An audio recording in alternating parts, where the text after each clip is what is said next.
Just like that, we're back. It's Fusion Section 400. Jack, Matt, and Brian bringing you along for this action-packed sports entertainment episode. The NFL recap of Week 6 is here, but the NLCS is also here, and the ALCS is also here. Unfortunately, I had to start it with the NLCS because Brian's Mets are playing, and I don't even know how to start this, but Brian, take it away because Francisco Lindor and the Mets are taking on the Dodgers for a shot to go to the World Series.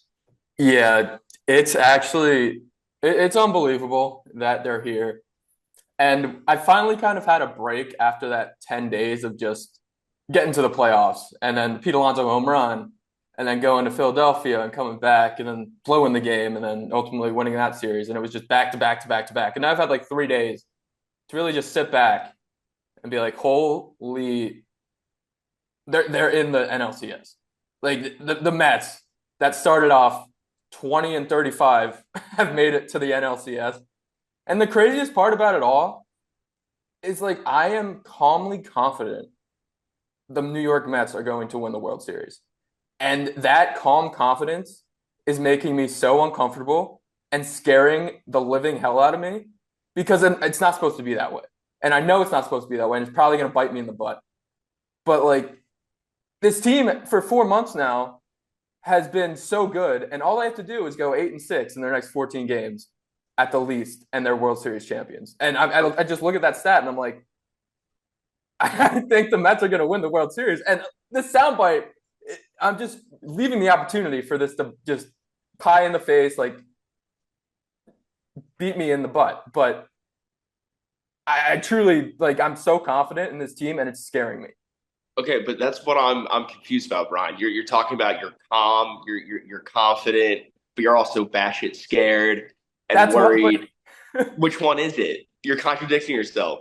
Well, I'm normally worried about the team and how they're going to perform. I'm worried about my mental state because I'm so confident they are going to perform.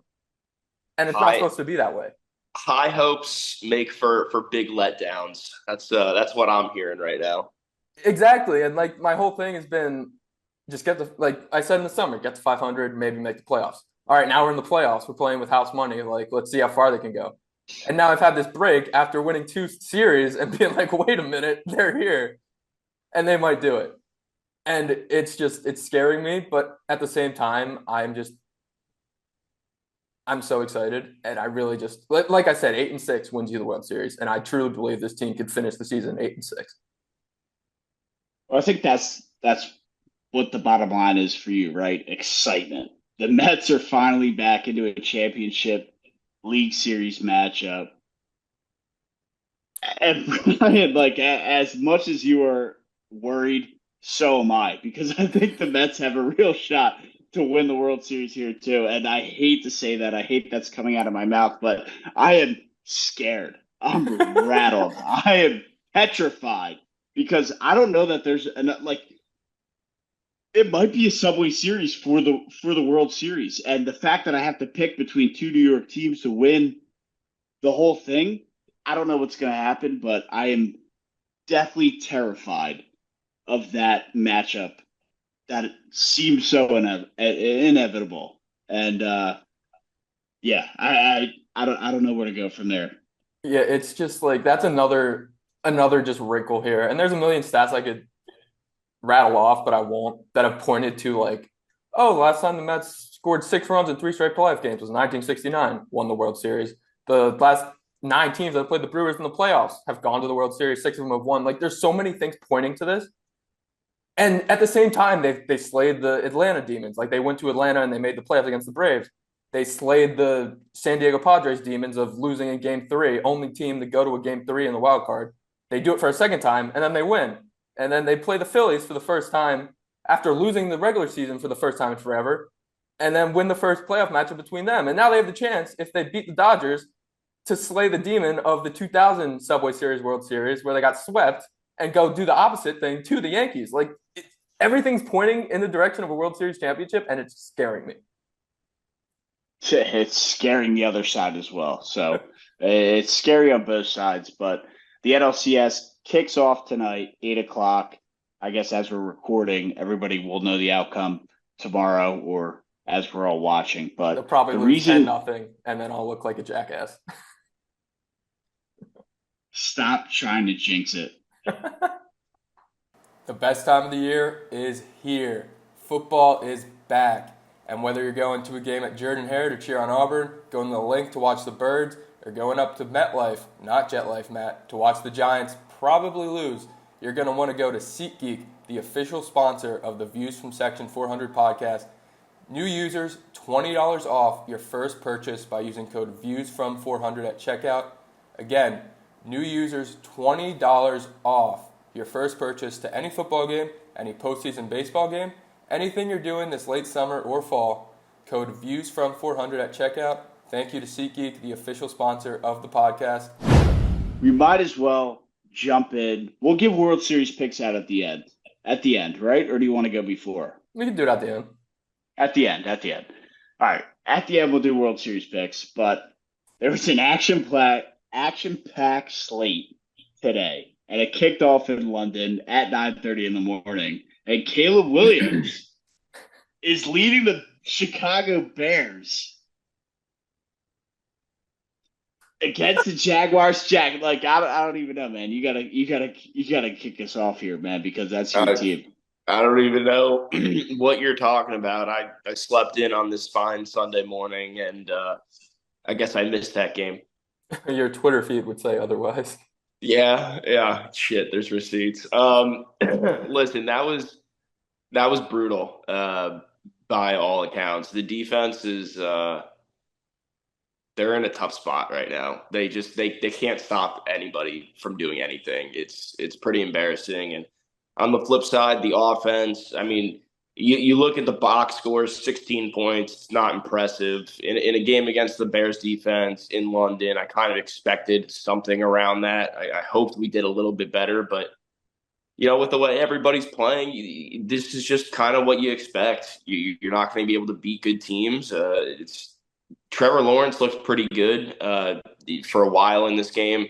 Didn't have any help. I know I've said a couple times, if I watch another receiver drop a touchdown in the end zone, I'll just stop watching football. I think it happened 3 more times today. Gabe Davis was a fall. Who else? Brian Thomas had a bad one. Brian Thomas had one. I think Evan Ingram may have had a drop too. But shout out to Evan Ingram for getting healthy, coming back, 10 catches, 100 yards. I mean, he looked good, but and a fumble.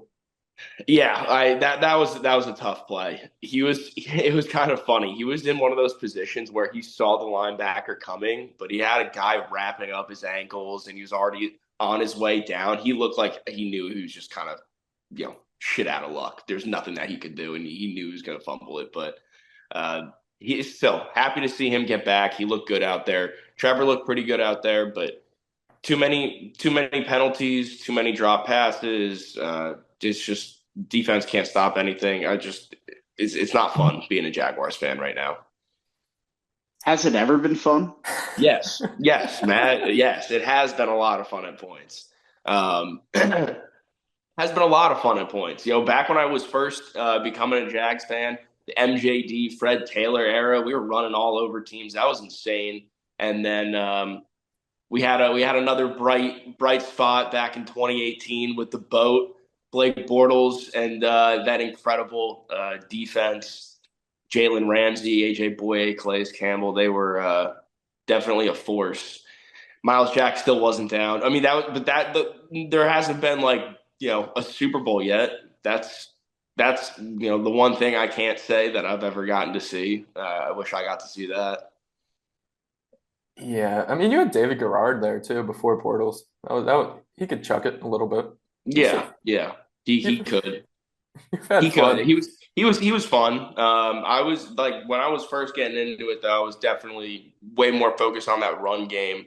And it was electric, dude. I mean, we used to just smash mouth people. When we first drafted Lenny Fournette, that was a fun time. Just playing smash mouth football for a while. We don't have that right now. I know Tank's doing his best, but it's really the offensive line needs to take a step up. That's for sure. Lenny Yeah. Fournette won me a fantasy championship, so I'll say that was fun as well.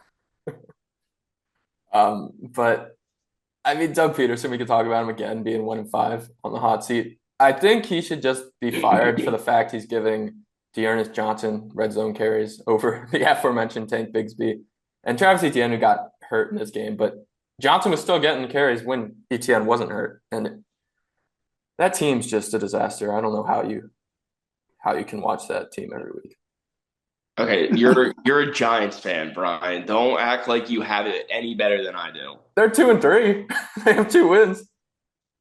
Well, the Okay, Giants play later on tonight in Sunday Night Football, which I have my own issues with, and we'll get to that in a little bit. But the Philadelphia Eagles won a football game today, and that was something barely. that they won a football game. They won a football game, and they beat a team that the Jaguars lost to in the Cleveland Browns. And I didn't expect them to win the game. I thought there was a total jinx going on. Local media station, NBC Sports Philadelphia, said that, this is the perfect team to play out of the bye. There is no perfect team for the Eagles to play out of the bye. Somehow they got it done. But the one thing I'll take away from this game, because it was kind of ugly. It was kind of ugly. The Eagles skated out somehow and got the win. But Jalen Hurts didn't turn the ball over. That's probably the difference. I mean, it was so close. One turnover could have, although I don't know if Deshaun Watson would have done anything with the turnover, but it might be the difference between the Eagles being a playoff team and being bad.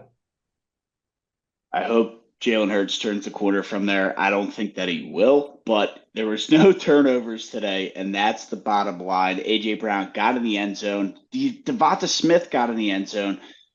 The key players who needed to be back came back healthy and got in the end zone. There's a reason why these guys got paid the money that they did. They scored touchdowns. They got in. Saquon kind of didn't do anything, but again, uh, Brown's defensive line is unbelievable. Myles Garrett, the whole thing. I don't know how they won. They got it done, and we're 3-2 heading on to next week. Yeah, huge win. Especially, Yeah, go ahead. I was say you guys definitely needed that one, no doubt about it. It was a big win for the Birds, and we're heading on 3-2, like I just said. And we'll jump down to Nashville, Tennessee, as the guys, my co-team here, like to call it Auburn North. Uh, Colts beat the Titans 2017. Joe Flacco gets his first win of the year. Joe Flacco has the longest active streak for games in a row with multiple touchdown passes. Joe Flacco at 40 years old with 5 kids is leading the league in consecutive games with He multiple is the touchdown dad. He is the dad of the NFL. Yeah, that's pretty incredible. I did not know that stat, Brian. Thank you for sharing that. But dude, he looked pretty good. I mean, as good as you can really look against this Titans team. We talk about their pass defense, pretty elite. I think the big story for me though is it's gonna be Will Levis. Like this man sucks. Respectfully, he sucks. They had the Titans looked decent running the football today with Tony Pollard. He looked pretty explosive back there.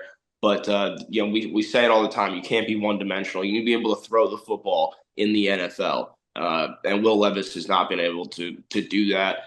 Calvin Ridley had another goose egg on the day. He dropped the ball. He had plenty of balls thrown, that weren't catchable 10 yards out of bounds near him. I don't know what the answer is, but something's got to change in Tennessee because their offense is atrocious and continues to be atrocious. Yeah, this is the same Colts defense that a couple weeks ago I said Caleb Williams is going to throw for 300 yards because they're just that bad. And Will Levis had 95 yards. Yeah. Trevor Lawrence threw for a career high 375 yards against them last week. And, Will Levis comes out and throws 95 yards. Yeah, this Colts defense is really bad, and somehow Will Levis can't manage to get anything going. Where do the Colts or not the Colts? Where do the Titans have to look though? Like, there's nowhere to go other than Will Levis at this point. Maybe you should have held on to Malik Willis. Yeah, definitely. I think the bottom line is it's not a transition year for the Tennessee Titans. It's a rebuilding year. Yeah, I don't know if they have any guys from the Caribbean that can come out with a hit pop song, but that's probably going to be what they need at this point. Yeah, I mean, you're right, Matt, because Mason Rudolph is not really the answer. I would still rather have Will Levis in there than Mason Rudolph. Fully Yeah, confident saying that. and we've seen what Will Levis can do as a starting quarterback, and it's not much. Mason Rudolph probably a little bit worse. So tough times in Nashville. They got all of Broadway to keep them occupied. We'll jump into the Packers and Cardinals, which I thought would be a little bit of a closer game. But the Packers and Jordan Love are back. 34-13 final score. Eagles beat the Packers, and the Packers are looking like a team that can win the NFC North, other than the Lions. Yeah, it turns out when Romeo Dobbs actually shows up to practice and Christian Watson's healthy, they're a pretty good offense. Yeah, they've always been because Jordan Love lights it up all over the place. Like he actually can pick his spots, throw the ball. He can make every throw. When they get healthy, have the guys back, like you just said, it's an electric offense. Again, Cardinals defense is not great, but electric offense from the Packers nonetheless. Yeah, and with the NFC looking so bad, this could be a dangerous team.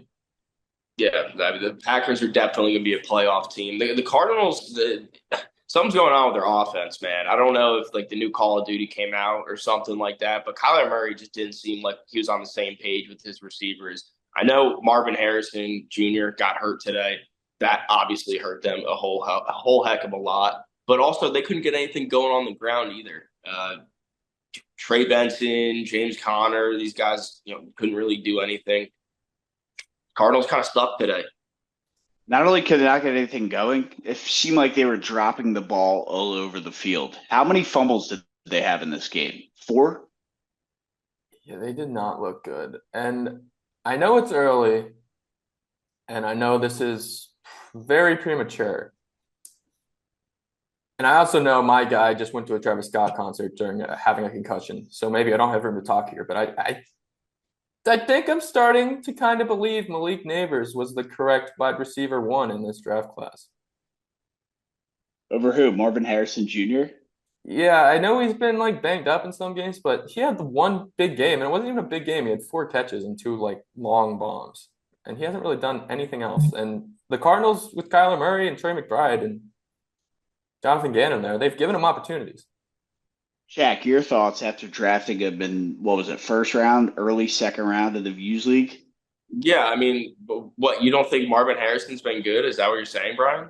I'm not saying he hasn't been good, but I'm saying maybe the correct first receiver on the board was Malik Neighbors. Yeah, maybe. I mean, you can't really argue that based off of what we've seen so far. Malik Neighbors kind of been a dog. Hopefully he's not soft. I mean, what is it, 2 games now he's missing because of I think he might just be an idiot that decided to go to the Travis Scott concert. Yeah, I was gonna say maybe he's soft, maybe he's just an idiot. I saw that he went to the Travis Scott concert, which I mean, I know you're into hip hop enough where Travis Scott is a banger of a concert. There's definitely probably not too many concerts out there, or honestly, things in the world that are louder than a Travis Scott concert. And when you're trying to battle back from a concussion, I think that's probably the worst place to be. Yeah. So maybe he just hates football. Maybe he hates the Giants. Maybe he hates Daniel Jones. I don't know what his deal is. Maybe he's just an idiot. But that's a terrible look by Neighbors. I thought we were going to wait until we got to Sunday Night Football to talk about this, but I guess we can jump in. We can jump into it now. I mean, yeah, it's a horrible look by Malik Neighbors. What is he doing at a concert in concussion protocol? And I get it. What are the doctors going to say? You have to sit in your house, in your room, in your apartment with the lights off. Like, okay, maybe not that, but like don't go to the concert at MetLife Stadium and see Travis Scott perform. I think that's a really bad look, not only for Malik Neighbors, but for the Giants as a general in the organization themselves. Yeah, I will say it's not. Maybe I'm just so not not deaf to it, but it just doesn't affect me as much because one, the Giants don't have high expectations, and they have kind of outperformed expectations this year. So it's not like if you're not on the field, this is going to really cost your team a Super Bowl, which a guy already did, Plaxico Burress, when he shot himself in the leg after a 4-0 start in 2008. So maybe that's why I'm not as concerned about this than that one. But I mean, enjoy your life as a young kid, but at the same time, there had to be somebody in his circle that's like, that's probably not the best idea. And if there's Probably not the best no idea. circle that is able to tell him that, then that's a whole other issue. I think that is a whole nother issue. And again, we'll jump into Giants football when we get to the game, but we have to jump into probably the best game of the 1 o'clock slate, and it was the Ravens and the Commanders. Ravens won 30-23. Commanders covered. Again, I bought a point plus 7.5, but yeah, weird game there.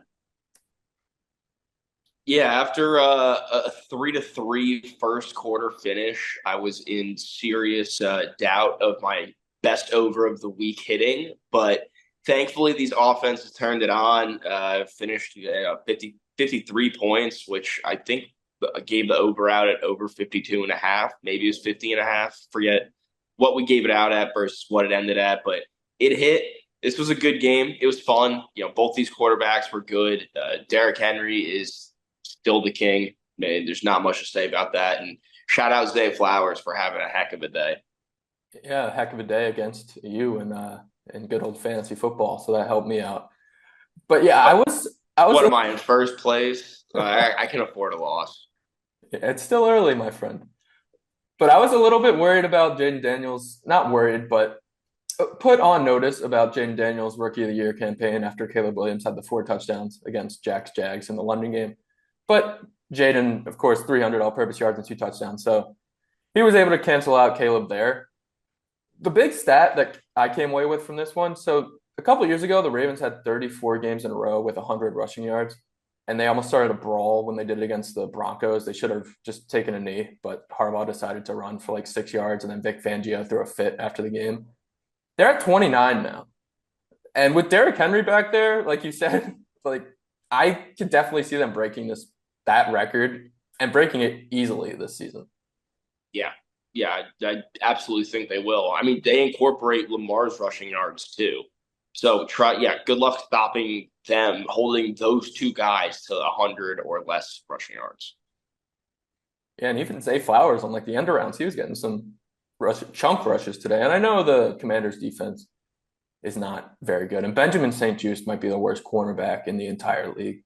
So that's a big issue. But yeah, the Ravens 4 in a row now. They started 0-2, right?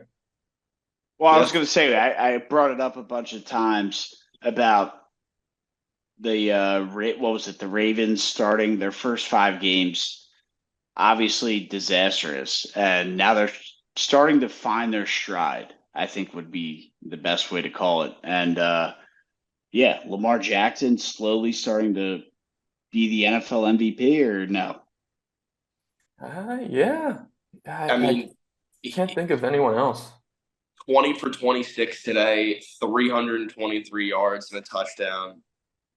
I mean, dude's incredible. He really is. It's so hard to stop.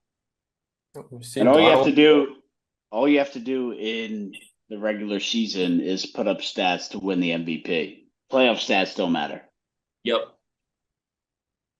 Yeah, especially Darnold's starting to fall off a little bit. I know they had a bye this week, so maybe they'll get that figured out, but can't really think of anyone else that's high up there right now. I mean, maybe Mahomes, but his stats haven't been crazy. Yeah, his stats haven't been anything what Lamar's have. I mean, again, regular season is what you pick the MVP based on. But we should jump into the next game here. Texans blew out the Pats, But Drake May seemed to have a good day. 243 yards passing, 3 TDs, but he did throw the 2 interceptions. Yeah, I was kind of surprised by this. So the 3 touchdowns in his first career start are actually tied for second all time for touchdowns in your first career start.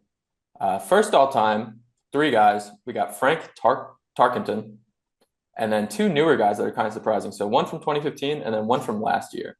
So I could give them out, or if you guys want to guess. Stroud from last year. Not CJ Stroud. Although CJ Stroud is tied for the most ever by a rookie quarterback with 5. Daniel Jones also had 5, by the way. But Hold on, Brian. What was the question again? so only quarterbacks to ever throw 4 touchdowns in their debut. We had Frank Tarkenton, and then one guy from 2015 and one guy from last year. Cam Newton did it in 2015. Nope. 2015 is way too late for the rookie year. Who? 2015. I don't know. I'll get the 2015 guy. But last year, I feel like we should get. Yeah, we talked about this guy earlier. Wait, was it Will Levis? It was Will Levis, right? Yeah, that first game when he yeah. threw up D-Hop like 3 times. Yeah. That was fire. It's only been downhill since his first game. For real. Yeah, and then 2015 was Marcus Mariota. Really? Okay. I was actually gonna guess Jameis next. That's kind of embarrassing. I'm glad it was Mariota. Yeah, pair of Titans, Well- which kind of crazy. Well, Drake May didn't get it done. Obviously, he didn't get the 4 touchdowns. He got 3, but they also lost by 20 points. You can take Nico Collins out of the lineup, and this team still puts up points. Are the Texans the favorite not only to win the AFC South, but to make it to the Super Bowl? I mean, the only team they lost to is the Vikings, who look amazing. I think so. I don't know about Super Bowl, but if CJ Stroud can play his best game and they can catch Mahomes on a B or C day, then maybe they could beat the Chiefs. Yeah, I thought that this was the Texans' most impressive game yet. I just think they did a really good job both sides of the ball through all 4 quarters, which is something that I don't think I've seen from them a whole lot.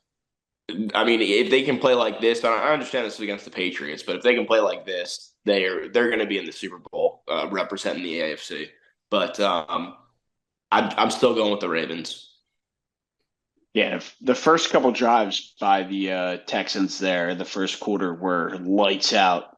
Put the ball in the end zone on the first 2 drives. So, yeah, Ravens are there, Texans are there, Chiefs obviously, Chiefs, of course, because they're going for it. 3 times in a row, but some tough competition. We've been talking about it for the last couple of years, but Chiefs seem somehow always able to get past those tough teams in the AFC. But we'll jump in here now to, I don't know, did we talk Bucs Saints yet or no? No, I must have. Yeah, I guess I missed that one on the little outline here. that was a great game. Yeah, and in the live earlier, I said maybe take the Saints plus 3.5, but I did say take the over. So we'll wash the 3.5, and the over did hit because the Bucs hit it by themselves, 51-27 final score, with Baker Mayfield throwing a couple interceptions. I think he threw 3, right? He had 4 touchdowns and 3 picks. Yeah, unbelievable. But somehow they got it done, and the Buccaneers are they running away with that division? I don't know. Well, as we're recording this, it looks like the Falcons are going to take care of business Yeah. at Carolina. So it's going to be them too, but the Bucs offense is really good. Yeah, I mean, both of these teams' offenses are really good. We just saw them go up against each other. That Thursday night game last week, but absolute beauty. So I don't know who ends up pulling away, the Bucs or the Falcons, but either way, both of these offenses, I love watching. They're just putting up massive amounts of points. Really doesn't seem like they can be stopped. Yeah, and No, it doesn't. add the Sean Tucker 200 all-purpose yards and 2 touchdown game to just the weird sports year of 2024. I don't know if anybody would have predicted Sean Tucker to even score a touchdown this year, let alone 2 and have 200 all-purpose yards in a meaningful football game. Could have used him against over the Jeremy divisional Nichols. We'll talk about the 4 o'clock slate now, and it's the Chargers and the Broncos just went final. Chargers beat the Broncos 23-16. Bo Nix didn't have any more magic left. He only gets it done on the road, it seems like. It's surprising it ended that close. It was 23-0, right? It was Yeah. 23-0. Broncos scored 16 in a comeback effort. Yeah, shout out Kamani Vidal. I drafted him in all my leagues, and of course he's on the waiver wire now, but he scored a touchdown today. Had a nice 60-yard wheel route touchdown, and I'm sure he'll get picked up a little bit with Gus Edwards on IR. But yeah, this Uh, Chargers team looks good. yeah, they did what they were supposed to. They came out on top. They came out of the gate looking good. Off the bye this week. Herbert looked pretty good. That passing offense, I know the Broncos' passing defense is good, but the Chargers' passing offense is still a little shaky for me. But I got to give J.K. Dobbins a shout out because that man's he's awesome. He's awesome. I want him to stay healthy. I don't want to see another He's Derrick Rose. finally showing what he should have been 4 years ago. And, dude, this is what he's always been when he's healthy. The problem is he's just never healthy. Yeah. Yeah, I mean, Yeah. if he can keep his Achilles intact, that's just always going to be the issue. And now with Gus Edwards gone, he's really going to have a big workload. So that could get. But hey, no, maybe Kamani Vidal becomes something here. Yeah, you're right with saying that, Bri. What was it? Gus Edwards just went on the IR, so it's going to be both those guys in the backfield to try and lead Jim Harbaugh's Chargers to not a division title, but maybe the playoffs. Yeah, and Yeah. now that I think about it here's a hot. I don't know how hot of a take it is, but a little prediction for you. What if we see Mr. Jerome Ford get traded to Los Angeles at some point coming up here with the Browns? He just got hurt. I was going to say he got hurt today, so Well, he's there going to goes have to that. come back from injury. But if he comes back from the injury, then maybe he does get traded. Guess we got Nick Chubb coming back next week. Yeah, I mean, perfect time for Jerome Ford to go down with an injury because they got their star running back coming back next week. Supposedly, we'll see what happens. We know the NFL is always weird with injuries. But we'll jump into was this the final game of the 4 o'clock slate? Steelers beat the Raiders 32-13. No Devontae Adams, Aiden McConnell as a starting quarterback. We figured there'd be a bounce back spot here for Mike Tomlin and the Steelers. Yeah, I think the Raiders are just done. Yeah, the Raiders are terrible. It sucks watching them play football. And now there's news they want to hold on to Devontae Adams because the offers aren't good enough. Like, what is that going to do for you? Nothing. Just at this point, just cut your losses and get something. I don't know what's going on. Yeah, I mean, if he's just going to sit out and not play, you might as well just trade him, make him happy, get something for him. Well, it's kind of wild because the NFC North and the AFC North are both the two divisions that have teams battling it out to win the title. The Steelers, again, maybe you could say easy schedule. You definitely could say that, but they're 4-2, and close to the top of that division. I don't know that you can count them out just yet. Yeah, they're they're a functionally weird team, but there were reports out of there too that Tomlin's considering going to Russ. And it's like Fields, he scored another touchdown today. He's looked pretty good. I don't know why they're insistent on Russell Wilson still being a thing in 2024. I mean, I just think I think Wilson can give you more of a pro style offense, like that you can actually go win deep in the playoffs with. I don't think this is Justin Fields gimmicky.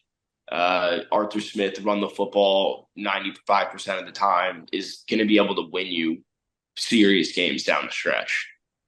Yeah, maybe. I don't know. At least Fields has a ceiling of sorts still. I mean, we know what we're going to get out of Russ, and it's going to be 200 yards passing, and he's probably might not turn the ball over, but he might. Maybe he makes Pickens a little better. But I don't know. I think you just let Fields cook. Yeah, Let him cook. I mean, he's not doing a bad job. You're right. I mean, they're 4-2. They scored 32 points today. I mean, I guess it is against the Raiders. So the bad teams call out is definitely a real thing there. I would think that Russell Wilson can provide them a little bit more than what Justin Fields got going on. I just don't think that Justin Fields can throw the ball properly, make the right reads, but we'll see. Yeah, he's a glorified running quarterback, and I think that's the best way to say it.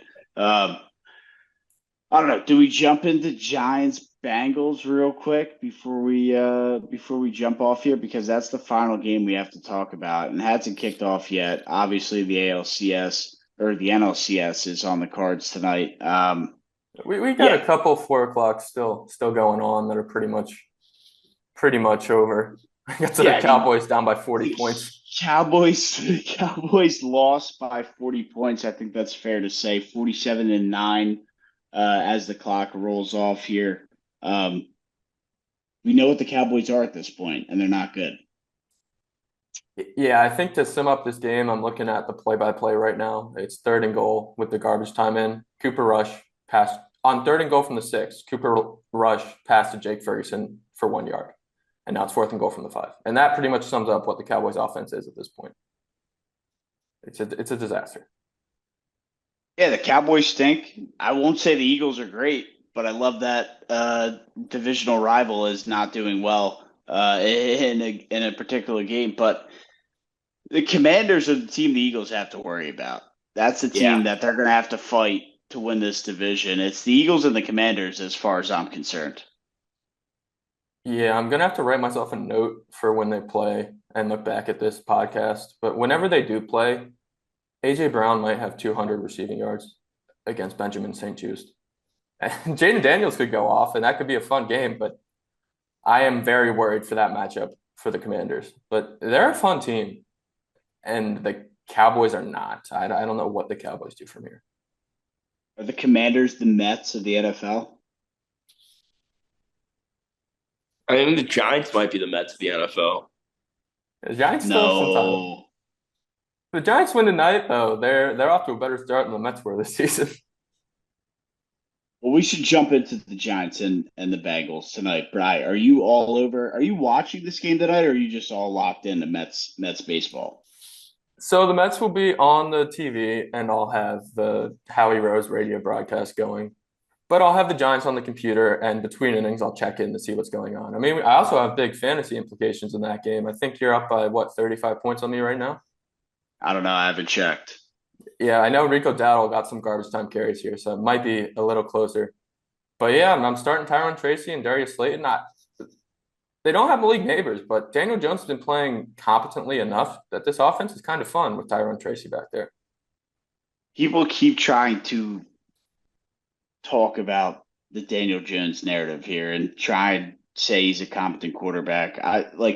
He doesn't score points. He might be able to get the ball up and down the field, but they don't punch the ball in.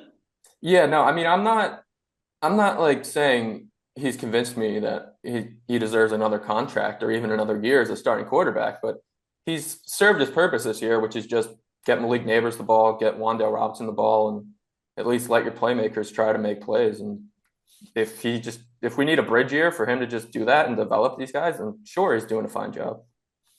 It's all you really need. Who's the best quarterback out of our three quarterbacks? It still hurts. Still Trevor. It's Hurts, Daniel Jones, Really? or Lawrence. I think Um, Hurts still takes a nod. I would agree. I would agree that Jalen Hurts is the best out of our three quarterbacks, and then Trevor Lawrence, and then Daniel Jones. I think the Jones and Trevor Lawrence conversation is a little tighter. It Listen, is tighter. It's tighter than it should be. If you're asking me who I'd rather have on my team as my franchise quarterback, though, it's definitely Trevor Lawrence. see, I don't know. Well, are you? We'll see tonight after Sunday Night Football, but It depends if you're assuming Daniel Jones is going to be your franchise quarterback. But like if I'm in a spot of the team right now and I'd rather have Daniel Jones this season or Trevor Lawrence with Trevor Lawrence's contract, I think I'd rather have Daniel Jones. But they both have the same contract, no? Aren't they both on $50 million a year? Yeah, but Daniel Jones is almost over. Trevor Lawrence, you kind of locked in to see what you have, and I think I know what I Yeah. have. No, I'm taking Trevor over Daniel Jones. I don't care how you're trying to slice this right now. That's fair enough. I would be the same way if I was put in that position as well, Jack. So yeah, there's a lot to digest there between the quarterbacks in section 400.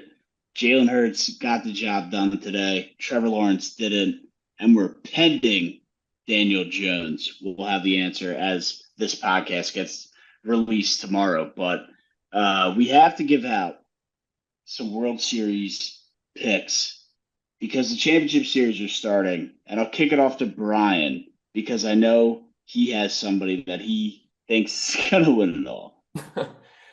So yeah, we will have our World Series roundtable with our extended picks and fun props and stuff when the World Series actually kicks off. So look out for that on the website.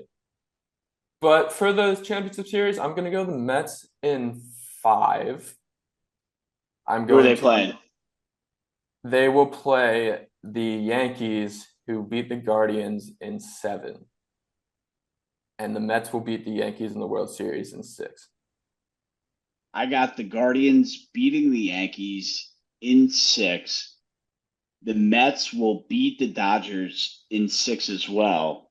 And the Guardians will take down Francisco Lindor in 7 games in the World Series. That's what I got. Andres Jimenez walk-off home run to win it all. Yeah, it'll be a swing and a drive, but not for Lindor. Aaron Judge and the Yanks are winning the AL, and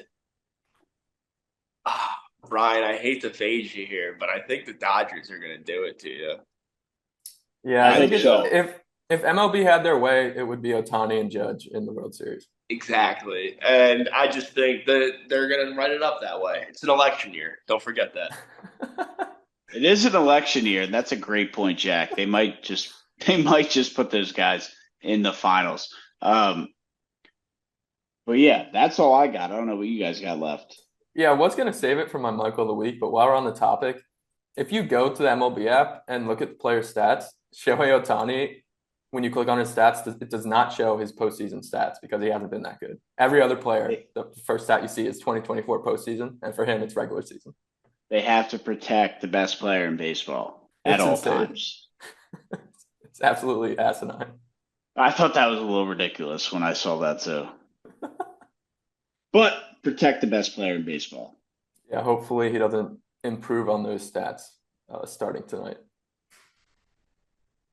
Wasn't there talk that he might be pitching if they made a deep run in these playoffs? Yeah, Dave Roberts shut that down. That seemed like a crazy thing to just have him ramp up and pitch in very meaningful games. Yeah. I was just going to say, what if Ohtani comes out and pitches a game in the World Series if they happen to make it? I mean, they kind of need him too. Their starting rotations in shambles. They're running It's out horrible. at the 2. Well, that's what I'm saying. Like even Ohtani at like 90%, is that still not better than what they have right now? Yeah, but then you worry I about think it's more just he hasn't pitched at all. Yeah, I think they'd rather have him fully healthy than worry about him re-injuring something in the postseason. Yeah, I couldn't agree more. But what are we? 45 minutes from Mets first pitch. Brian, how are you feeling right now before we hop off? I'm scared because of how confident I am. I had more butterflies for the Atlanta game. I had more butterflies for the first game of the wild card, and I had the most butterflies for the first game of the DS, and I am very calm right now. I know, and I'm rattled on the other side because I think the Mets are going to beat the Dodgers because the Dodgers pitching rotation, their whole pitching in general is worse than what the Phillies threw at them. And Brian, you told me that it gets better as the series go on. It's only gotten worse by pitching standard for the Mets. The Brewers pitching staff was horrible. Phillies, obviously, we saw what Lindor did in the not elimination game, but in the game that they went on to get to the series. And the Dodgers pitching is horrible. Yeah, I'll give you that. The Dodgers pitching isn't shambles right now. It's not great.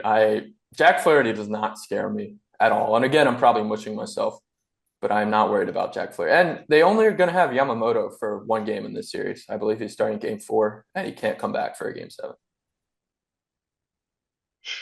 I don't even know where to go from here because I'm rattled myself. That's all I have for this episode of Views from Section 400. Jack and Brian, you can send us off, but I have nothing left. I have to now go change my shirt and get locked in to Dodgers baseball.